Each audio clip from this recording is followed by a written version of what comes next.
ক্ষুধার রাজ্যে পৃথিবী গদ্যময়, পূর্ণিমার চাঁদ যেন ঝলসানো রুটি। সুকান্ত ভট্টাচার্যের ছাড়পত্র আজও প্রাসঙ্গিক, আর তাকে আরও প্রাসঙ্গিক করে তুলেছে তেলেঙ্গাবাগান সর্বজনীন দুর্গোৎসব কমিটি। কেন বলছি কথা পুজো উদ্যোক্তাদের সঙ্গে এবং থিম শিল্পীর সঙ্গে কথা বললেই জানতে পারা যাবে। আসুন আমার সঙ্গে।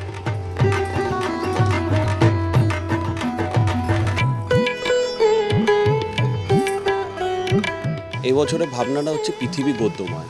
মানুষ খাবারের জন্য বাঁচে না বাঁচার জন্য খায়। বর্তমানে যে পরিস্থিতিতে যে আমরা যেখানে দাঁড়িয়ে আছি সেখানে একটা বিশাল সামাজিক একটা ব্যাধিতে বসে রয়েছি। খাদ্য সংকটে পৃথিবীটা ডুবতে চলেছে। সেখানেই আমরা এই প্যান্ডেলটা পুরোটাই দেখাচ্ছি। আপনারা যখন ভিতরে প্রবেশ করবেন একটা বিশাল বড় দেখবেন একটা থালা। সুকান্ত ভট্টাচার্যের একটা লেখা ছিল, ক্ষুধার রাজ্যে পৃথিবী গদ্যময়, পূর্ণিমার চাঁদ যেন ঝলসানো রুটি। একটা বিশাল বড় রুটি আকারে দেখবেন সেটা ঝলসানো, মানে যাদের পেটে খিদে আছে তারা কিন্তু সেই ঝলসানো রুটিটাকে তারা ভাবছে পূর্ণিমার চাঁদটাকে যেন ঝলসানো রুটি ভাবছে। এবং আবার যখন আরেকটা প্রবেশ করবেন ভিতরে, সেখানে দেখবেন একটা বিশাল বড় রেস্টুরেন্ট। এটা একটা নতুনত্ব তেলেঙ্গাবাগান ভাবনা চিন্তা করেছে, এবং খাদ্যর অপচয়টা যেন বন্ধ হোক।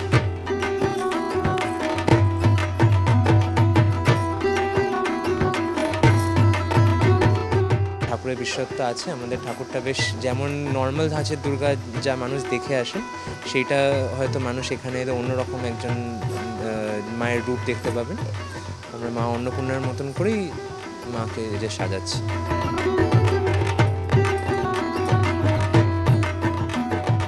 বিভিন্ন গ্রুপসে অনেক ধরনের শিল্পী কাজ করছে, কার্পেন্টার থেকে শুরু করে প্রায় আমরা এখানে 40-50 জন লোক রয়েছে।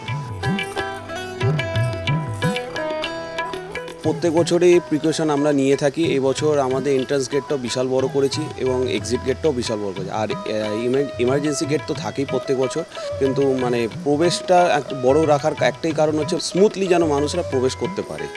আর এছাড়া আমরা হুইল চেয়ার, এছাড়া আপনাদের drinking water, male female toilet, এগুলো সবকটাই আমরা রাখি। আর এবং অ্যাম্বুলেন্স সব কিছুই রাখছি আমরা, যেন দর্শকদের কোনো অসুবিধা যেন না হয়।